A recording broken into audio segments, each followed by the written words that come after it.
ఓం గం గణపతియే నమః. శ్రోతలకు నమస్కారం. మన ఛానల్కు స్వాగతం. శ్రీ పద్మ మహాపురాణం 37వ భాగం. నహూషుడు యుద్ధమునకు ఉపక్రమించుట. నహూషుడు మునుల వద్దను వశిష్ఠుని వద్దను సెలవు తీసుకొని వారికి నమస్కరించి గొప్ప ఉత్సాహంతో దానవుని వద్దకు బయలుదేరెను. తపోధనుడైన వశిష్ఠుడు మొదలైన ఋషులు మిగిలిన మునులందరూ ఆయుపుత్రుని ఆశీర్వదించి అభినందించిరి. ఆకాశంలో దేవతలందరూ ఆనందముతో దుందువులు మ్రోగించిరి. నహూషుని శిరముపై పుష్పవృష్టిని కురిపించిరి. అంతటా సహస్రాక్షుడైన ఇంద్రుడు అక్కడికి వచ్చి నహూషునకు సూర్య తేజస్సుతో సమానమైన తేజస్సు గల శస్త్రములను అస్త్రములను ప్రసాదించెను. నృపోత్తముడైన నహూషుడు ఆ దివ్య ఆయుధములను ఇంద్రుని వద్ద నుంచి స్వీకరించి దివ్య రూపం కలవాడయ్యను. పిదప దేవతలందరూ ఇలా పలికిరి: సురేశ్వర, నహూషునకు ఒక్క రథమునివ్వండి అని పలికెను. దేవతల అభిప్రాయమును తెలుసుకొని తన రథసారథి అయిన మాతలిని పిలిచి, ఓ మహాప్రాజ్ఞ, ఈ మహానుభావునితో వెళ్ళు, యుద్ధమునకు బయలుదేరిన ఈ ఆయుపుత్రుని ధ్వజయుక్తమైన రథములో తీసుకువెళ్ళుము అని పలికెను. దేవేంద్రుని ఆజ్ఞ విని మీ ఆజ్ఞను శిరసా వహించదనని మాతలి పలికెను. మాతలి ఈ విధముగా పలికి యుద్ధ సన్నద్ధుడై ఆయుపుత్రుని వద్దకు వెళ్ళెను. దేవరాజైన ఇంద్రుడు పలికిన మాటలను నహూషునితో, ఓ ధర్మజ్ఞ, విజయీభవ, సంగ్రామంలో ఈ రథముతో విజయమును పొందుము. పాపబుద్ధి అయిన ఉండుని యుద్ధములో సంహరించుము. ఆ మాటలను విన్న నహూషుడు ఆనందముతో పులికితుడై దేవదేవుని అనుగ్రహము వలనను మహాత్ముడైన వశిష్ఠుని దయవలనను పాపచేతనుడు దేవతలకు విశేషముగా నాకు అపచారం చేసిన ఆ దానవుని యుద్ధములో సంహరించెదను అని నహూషుడు పలికెను. ఈ విధముగా మహావాక్యములు పలికిన నహూషుని వద్దకు శంఖ చక్ర గదాధరుడైన నారాయణుడు స్వయముగా వేంచేసి తన చక్రము నుండి శుభమును కలిగించున్నది, తేజస్సుతో వెలుగుచున్నది సూర్యబింబ సమానమైన మరొక చక్రమును తీసి సంతోషముతో నహూషునికి ఇచ్చెను. శివుడు తేజోవంతమైన ఒక శూలమును ఇచ్చెను. ఆ శూలముతో యుద్ధ సన్నద్ధుడైన నహూషుడు త్రిపుర సంహారి అయిన మరొక శివుని వలె శోభించెను. బ్రహ్మాస్త్రమును, వరుణుడు పాశమును, మంగళనాదములు కల చంద్రుని తేజస్సు వంటి శంఖమును ఇచ్చెను. ఇంద్రుడు వజ్రాయుధమును, శక్తి అను ఆయుధము, వాయువు ధనస్సును, బాణములను, అగ్నిహోత్రుడు ఆ మహానుభావునకు ఆగ్నేయాస్త్రమును ప్రసాదించెను. ఇట్లు అనేక దివ్యములైన శస్త్రములను, అస్త్రములను మహానుభావుడైన ఆ రాజునకు దేవతలు ఇచ్చిరి.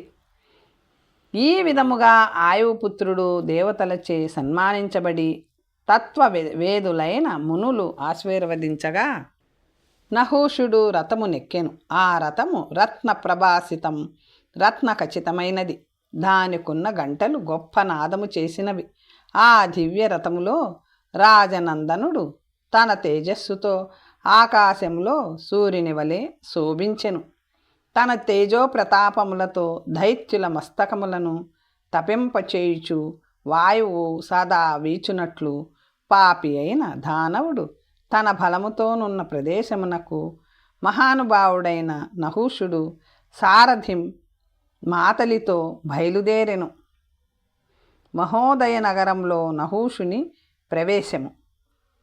సురరాజు సమానుడైన నహూషుడు వీరుడు యుద్ధమునకు బయలుదేరగా రాజును చూడవలేనను కుతూహలముతో మంగళగానములతో స్త్రీలు అచ్చటికి వచ్చిరి.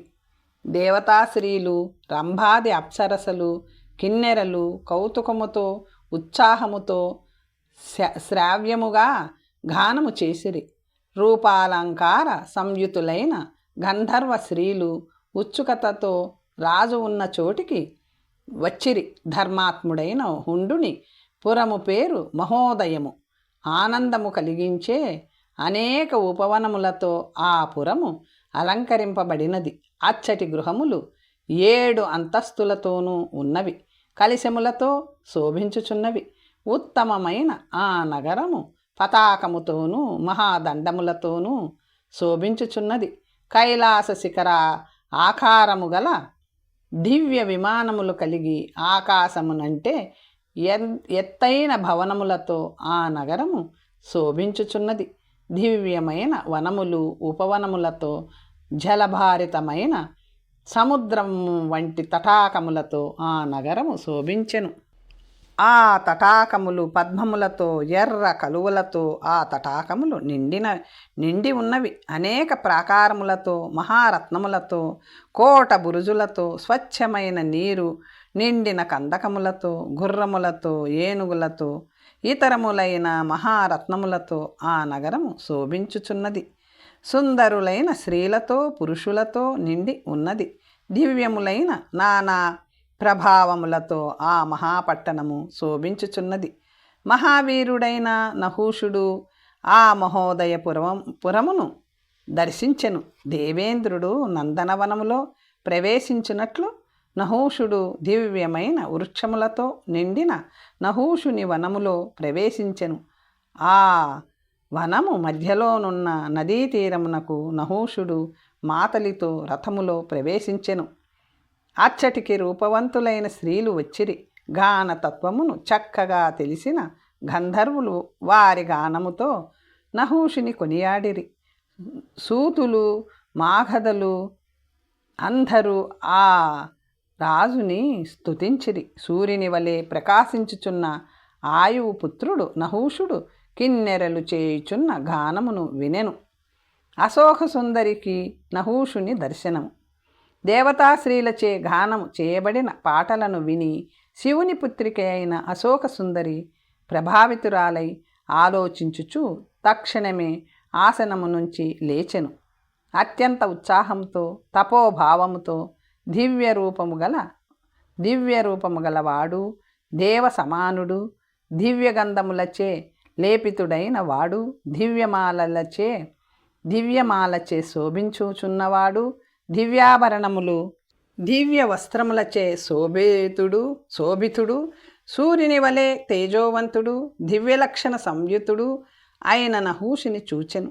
ఆ మహాప్రాజ్ఞుడు దేవతనా, గంధర్వుడా, నాగసుతుడో, విద్యాధరుడో అయి ఉండవచ్చు. దేవతలలోనే ఇటువంటి వానిని చూడలేదు. ఇక యక్షులలో పుట్టుట ఎట్లు సాధ్యము? ఈతని విలాసము చూసినచో ఇతడు ఇంద్రుని వలె ఉన్నాడు, లేక ఇతడు శంకరుడగునా, లేక మన్మధుడా, లేక నా తండ్రికి స్నేహితుడైన పులస్త్యుని పుత్రుడు కుబేరుడా. గుణవంతురాలు రూపవంతురాలు అయిన అశోక సుందరి ఈ విధముగా చింతించుచుండగా రంభ స్నేహితురాళ్లతో నవ్వుతూ అక్కడికి వచ్చి శంభుపుత్రికతో ఇలా పలికెను. ఓ శుభకరురాలా, నీ తపస్సును వదిలి నీవు ఏమి చూచుచున్నావు? పురుషుని చింతించుట వలన నీ తపస్సు క్షీణించును. అశోక సుందరి ఇలా పలికెను. నహూషుని భర్తగా కోరి నా మనసు తపమును లీనమైనది. దేవాసుర మహోరగులు కూడా నన్ను చెలింపచేయజాలరు. కానీ ఇతనిని చూచినది మొదలు నా మనస్సు బాగా చెలించుచున్నది. నేను వెళ్ళి ఇతనితో రమించవలయునని కోరిక నాలో కలుగుచున్నది. వరానన నా మనసు ఇట్లు మార్పు పొందినది. ఉత్తమ జ్ఞానము కలిగిన నీవు దీనికి కారణమును నాకు తెలుపుము. మహాత్ములైన దేవతలు నన్ను ఆయువు పుత్రుని భార్యగా సృజించిరి. అలా అయినప్పుడు ఇతనిని చూచి నా మనస్సు కుతూహలముతో రమించుటకు ఎందుకు చెలించుచున్నది? రంభ ఇలా పలికెను. భామిని, అన్ని దేహములందు స్వయముగా పరబ్రహ్మయే జ్ఞానరూపముతో ఆత్మగా ఉండును. అతడు సనాతనము ప్రక్రియలచే బద్ధములైన ఉపకారకములైన ఇంద్రియములచే మోహపాసమయములచే బంధించబడినను అతడు ఎల్లప్పుడూ సిద్ధుడే. ప్రకృతి ఆ జ్ఞానమును విజ్ఞానమును తెలుసుకోలేదు, కానీ శుద్ధుడైన ఆత్మ దానిని తెలియను. మహామతి అయిన ఇతనిని చూసి మనస్సు తాపము పొందుచున్నది కదా, పాపమును విడిచి సత్యము వైపే పరుగిడుచున్నది. ఈతను ఆయువుపుత్రుడే, ఇతడు నీ భర్తయే, ఇందులో సందేహం లేదు. నీ వంటి వారు పాపలక్షణములు గల ఇతర పురుషుని చూచినచో మనస్సు శంకించును, ఈమెకు ఆయుపుత్రుడు భర్త అగును అని సత్యపాశముతో బంధించి దేవతలు విధిని ఏర్పరిచిరి. ఈ విధముగా నేను వినియింటిని. ఆ భావము యొక్క సత్య సంబంధమును స్వీకరించి ఆత్మ స్వయముగా నిలుచును. నీ ఆత్మకు ఆ భావము యొక్క సత్య సంబంధమును స్వీకరించి ఆత్మ స్వయముగా నిలుచును. నీ ఆత్మకు ఆయుపుత్రుడు తప్ప ఇంకొక భావము తెలియదు. ప్రకృతి భిన్నమైనందున ఇక్కడికి వచ్చిన ఆయుపుత్రుని తెలియజాలకున్నది. ఇది తెలిసి నీ ప్రధాన ఆత్మ అక్కడికి పరిగెడుచున్నది. ఆత్మ అన్నీ తెలియను. ఆత్మయే సనాతన దైవం. ఈతనే ఆ వీరేంద్రుడైన నహూషుడు, వీర్యవంతుడు. కావుననే నీ మనసు అటు వెళ్ళుచున్నది, సత్యమైన సంబంధమును కోరుచున్నది. ఆయుపుత్రుని తెలిసి ఇతరుని వైపు వెళ్ళదు. ఇది అంతయు నీ మనసులోనున్న శాశ్వతమైన సత్యమును భావమున నీకు చెప్పితిని. మహాఘోరుడు దానవాధముడైన హుండుని వధించి నిన్ను తన నివాసమైన ఉత్తమమైన ఆయువు గృహమునకు నిన్ను తీసుకొని వెళ్ళును. ఈ వీరేంద్రుడైన నహూషుని హుండు అపహరించినను అతని పుణ్య విశేషముచే రక్షించబడెను. ఈ వీరేంద్రుడు బాల్యము నుండియే తన వారి వియోగములను పొందియున్నాడు. తల్లిదండ్రులచే వియోగమును పొందియే మహావనముననే పెరిగెను. ఇక ఇప్పుడు నీతో కలిసియే తండ్రి గృహమునకు వెళ్ళును. ఈట్లు రంభ పలికిన మాటలను విన్న శివపుత్రిక అశోక సుందరి గొప్ప సంతోషము కలదై సముద్రపుత్రిక రంభతో ఇట్లు పలికెను. ఈతనే ఆ సత్య మనస్కుడు, నా భర్త, మహాపరాక్రమశాలి. అశోకములో అకులితత్వమును చెందిన నా మనస్సు ఈతని వైపు పరిగెత్తుచున్నది.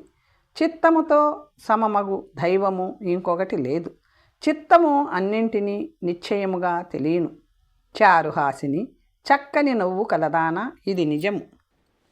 నేను ప్రత్యక్షముగా చూచితిని. ఈతని చూచి నా మనస్సు చెలించున్నట్లు ఇతర పురుషుడు మన్మధుని వలె ఉన్నను చెలించుట లేదు. ఇతర పురుషుని వైపు వెళ్ళుట లేదు. ఇతరుని ఆమోదించుట లేదు. మనము మన చెలులతో ఈతని గృహమునకు వెళ్ళవలేను. ఈట్లు పలికిన తరువాత రంభ వెళ్ళుటకు సిద్ధపడెను. అశోక సుందరి నహూషుని వద్దకు వెళ్ళవలెనన్న కోరికను తెలిసి రంభాదేవి ఇంకా ఇతని వద్దకు ఎందుకు వెళ్ళుటలేదు అని అడిగెను. చెలి అయిన రంభతో కలిసి వీర లక్షణములు నహూషుని దగ్గరకు తన చెలి రంభను పంపెను. మహానుభావురాల, దేవరూపుడైన నహూషుని వద్దకు వెళ్ళి అతని కొరకే నేను వచ్చానని జరిగిన కథ అంతయు చెప్పుము అనెను. అప్పుడు రంభ ఇలా పలికెను. ఓ సువ్రతురాలా, నీకు అత్యంత ప్రియమైనది తప్పక చేసేదను. రంభ అలా పలికి ఇంద్రుని వలె ధనుర్బాణములు చేత ధరించి నిలుచున్న నహూషుని వద్దకు వెళ్ళెను. రాజు వద్దకు వెళ్ళి తన సఖి యొక్క ఉత్తమ వచనములను ఇలా వినిపించెను. ఓ ఆయువు పుత్ర, మహానుభావ, నేను రంభను నీ వద్దకు వచ్చి తిని. ఓ వీరుడా, నన్ను శివపుత్రిక పంపెను. దేవదేవుడైన శివుడు, దేవదేవి పార్వతి నీ కొరకు సకల లోకములలో దుర్లభమైన సర్వశ్రేష్టమైన రూపము గల భార్యను సృజించిరి. నరశ్రేష్ఠులు, దేవతలు, ఇంద్రాదులు, తపోధనులు, గంధర్వులు, పన్నగులు, సిద్ధులు, చారణులు, లక్షణులచే కూడా పొందరానిది అట్టి దివ్య రూపము స్వయముగా నీ కొరకు వచ్చినది. వినుము, ఈమె శ్రీరత్నము, పుణ్యముచే నిర్మించబడినది. అశోక సుందరి అను శ్రీని నీ కొరకు తపస్సులో నిలిచియున్నది. ఎల్లప్పుడూ నిన్నే కోరుచు చాలా తపము చేసినది. ఈట్లు నిజము తెలిసి నిన్ను సేవించు దానిని నీవు పొందుము. నిన్ను తప్ప ఇంకొక పురుషుని ఆమె వరించదు. రంభ పలికిన మాటలు విన్న నహూషుడు ఆమె పలికిన ది అంతయును అర్థం చేసుకొని రంభతో ఇలా పలికెను. ఓ రంభ, నేను చెప్పే మాటలను వినుము. నీవు చెప్పినదంతా నాకు ముందే తెలుసును. నీవు నాకు చెప్పినదంతా పూర్వము నాకు మహానుభావుడైన వశిష్ఠ మహర్షి చెప్పిరి. నాకు అంతా తెలుసు. ఆమె చేసిన గొప్ప తపస్సు గురించి కూడా నాకు తెలుసు. ఓ శుభకరురాలా, ఇప్పుడు ఈ కారణమును వినుము. నీ సఖికి సౌఖ్యము కలుగును. హుండుని దానవుని సంహరించకుండగా వరాంగనను అశోకసుందరి వద్దకు వెళ్ళను. ఈ చక్కని వృత్తాంతము అంతయు నాకు తెలియను. నీవు నా కొరకు నీ సంభూతిని ఉపయోగించి నా కొరకు తపమును కూడా చేసితివి. నీవు నా భార్యగా విధియే ఏర్పరిచినది. ఇందులో ఎట్టి సందేహము లేదు. నా కోసమే నిశ్చయముగా నీవు తపమును చేసితివి. నియమముతో నిన్ను ఆ పాపి అపహరించెను. ఆ దానవాదముడే నన్ను కూడా పురిటి ఇంటి నుండి అపహరించి బాల్యముననే నాకు తల్లిదండ్రుల వియోగమును కలిగించెను. అందుకే ఆ దానవాదముని హుండుని సంహరించెదను. తరువాత నిన్ను వశిష్ఠ మహర్షి ఆశ్రమునకు కొనిపోయేదను. రంభ, నాకు ప్రియమును కలిగించిన ఆ అశోకసుందరితో ఇట్లు చెప్పుము.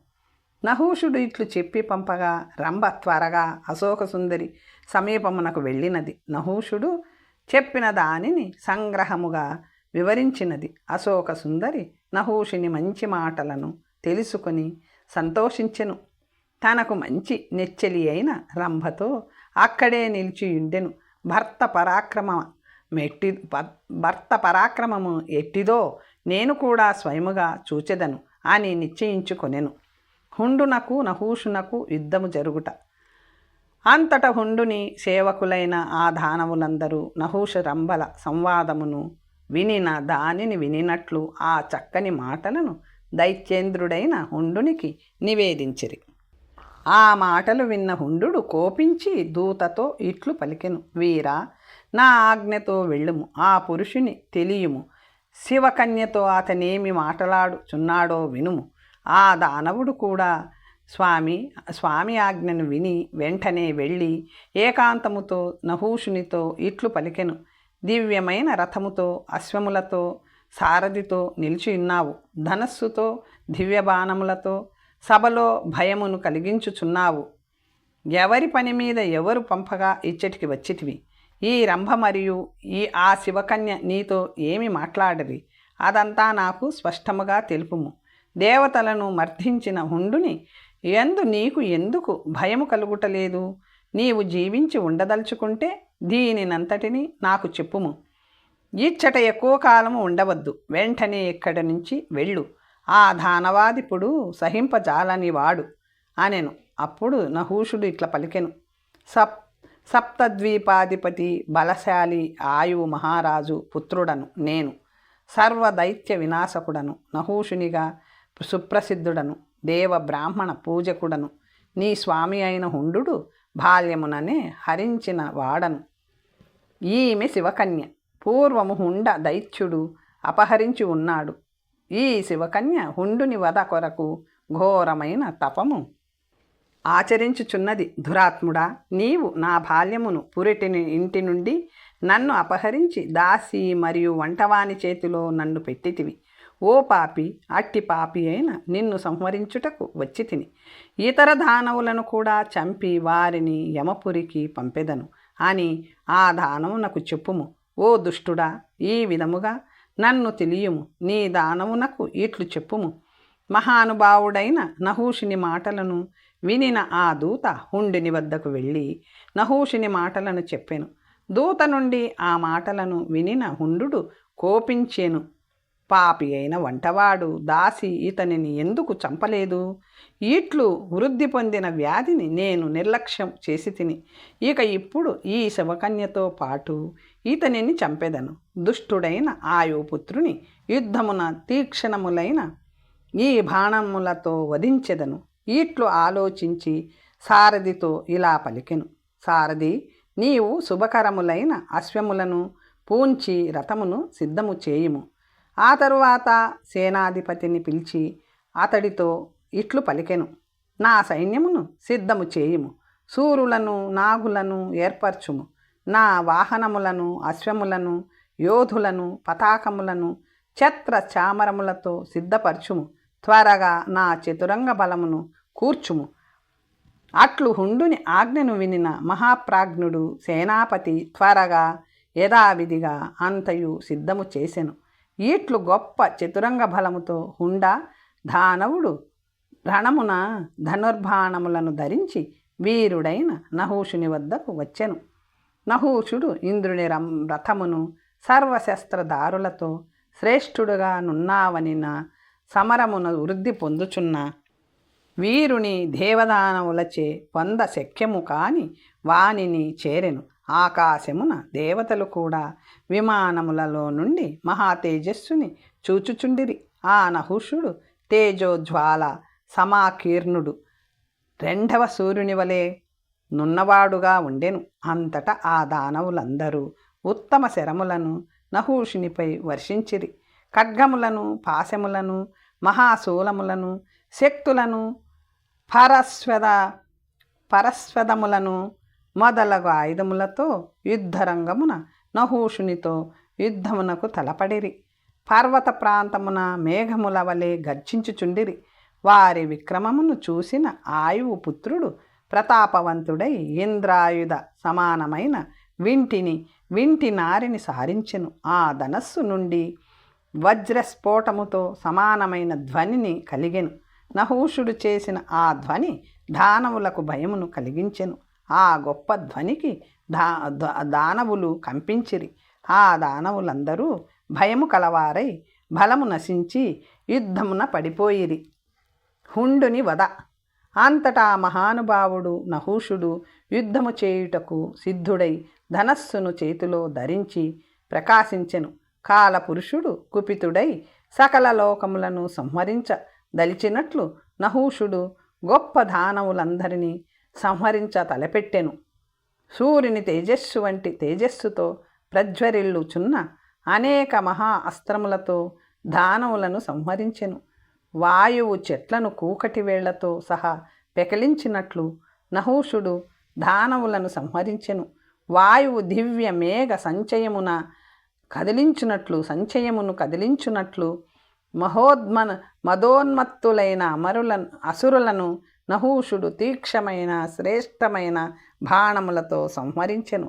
ఆ మహానుభావుని బాణ వర్షమును దానవులు తాళలేకపోయిరి, మరణించిరి. మరికొందరు పారిపోయిరి, మహాయుద్ధమును విడిచి వెళ్ళిరి. మహా తేజస్వి, మహాప్రాజ్ఞుడు, మహాదానవ నాశకుడు అయిన ఆ రాజపుత్రుని చూచి దుష్టాత్ముడైన హుండు కోపించెను. అతని దగ్గరకు వెళ్ళి, ఆయుపుత్ర, నీలు నిన్ను ఈ రోజే యమ సదనమునకు పంపించెదను అని పలికెను. నహూషుడు ఇలా పలికెను: నేను యుద్ధరంగంలోనే నిలిచి ఉన్నాను. చూడు, నిన్ను చంపుటకే నేను వచ్చాను. పాపబుద్ధి కలవాడవైన నిన్ను తప్పక చంపెదను. ఈ విధముగా పలికి ధనస్సును చేతిలో తీసుకొని అగ్నిజ్వాలలు వంటి బాణములను తీసుకొనెను. పైన ఛత్రముతో యుద్ధరంగంలో శోభించుచున్న నహూషుడు మాతలితో, నీవు నా రథమును హుండునికి ఎదురుగా తీసుకొని వెళ్ళు అని పలికెను. అంతటా లఘు విక్రముడైన మాతలి వెంటనే వాయువేగము కలిగిన గుర్రములను కొనిపోయెను. అంతటా ఆకాశములో ఎగిరే అంశవలే గుర్రములు దుమికెను. చంద్రవర్ణము వంటి వర్ణము గల ఛత్రము ధ్వజము గల రథముతో ఆకాశమును చేరి సూర్యుడు ఆకాశములో విరాజిల్లునట్లు ఆయుపుత్రుడు యుద్ధరంగమున విరాజిల్లెను. అలాగే హుండు కూడా రథములో సకలాయుధములతో వీరవ్రతములో తన రథములో నిలిచి ప్రకాశించెను. ఓ మహాప్రాజ్ఞ, వారిరువురికి మధ్యలో జరిగిన భీతిదాయకమైన దారుణమైన యుద్ధము దేవతలకు కూడా విస్మయము కలిగించినది. ఆ సమయంలో హుండు నహూషుని బాహు మధ్యలో తీక్షణమైన పదునైన నారాయణ పక్షి ఈకలు గల గొప్ప బాణములతో కొట్టెను. ఫలమును 5 బాణములతో కొట్టెను. అప్పుడు నహూషుడు క్రుద్ధుడయ్యెను. ఈ విధముగా బాణములచే కొట్టబడిన మహారాజు ఎర్రని కిరణములతో కూడిన సూర్యుని వలె అప్పుడు అధికముగా ప్రకాశించెను. తన శరీరమున నాటుకొనిన బంగారు బాణములతో శరీరమంతా రక్తముతో ఉదయించుచున్న సూర్యుని వలె శోభించెను. ఆ రాక్షసుని పౌరుషమును చూసి నహూషుడు దానవునితో ఇట్లు పలికెను. దైత్య, ఒక్క క్షణకాలము నిలువుము, నా లాఘవమును కూడా చూడుము. ఇట్లు పలికి యుద్ధమున హుండుని 10 బాణములతో కొట్టెను. ముఖమున పాలభాగమున కొట్టబడి రాక్షసుడు మూర్ఛితుడై పడిపోయెను.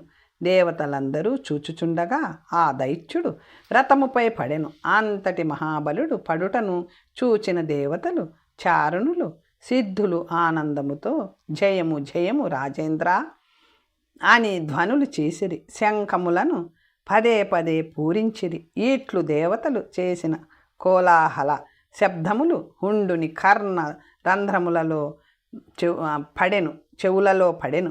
మూర్ఛ పొందిన రాక్షసుడు ఆ శబ్దములను విని కోపముతో ధనస్సును, విష సర్పముల వంటి బాణములను తీసుకొని నీలు యుద్ధములో నీవు నన్ను కొట్టినను నేను ఇంకా మరణించలేదు అని పలికి లాఘవముగా 21 బాణములతో నహూషుని కొట్టెను. దురాత్ముడైన రాక్షసుడు ఒక బాణముతో ముష్టిని, 2 చేతులు మధ్య భాగములోను, 4 బాణములతో ఛత్రమును, 1 బాణముతోనూ అశ్వములను, 4 బాణములతోనూ మాతలేని, 5 బాణములతోనూ రథమును, 7 బాణములతోనూ ధ్వజదండమును, 3 బాణములతోనూ కొట్టెను. దురాత్ముడైన ఆ రాక్షసుడు బాణములను తీయుట, సంధించుట, గురిపెట్టుట, విడుచుటలోనున్న లాఘవమును చూచి దేవతలు విస్మయము పొందిరి.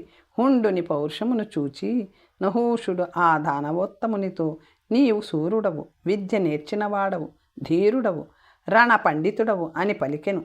ఈ విధముగా పలికి సూర్యుడైన ఆ భూపతి వింటి నారిని లాగి 10 బాణములతో ఆ దానవుని కొట్టెను. 3 బాణములతో ధ్వజమును ఛేదించెను.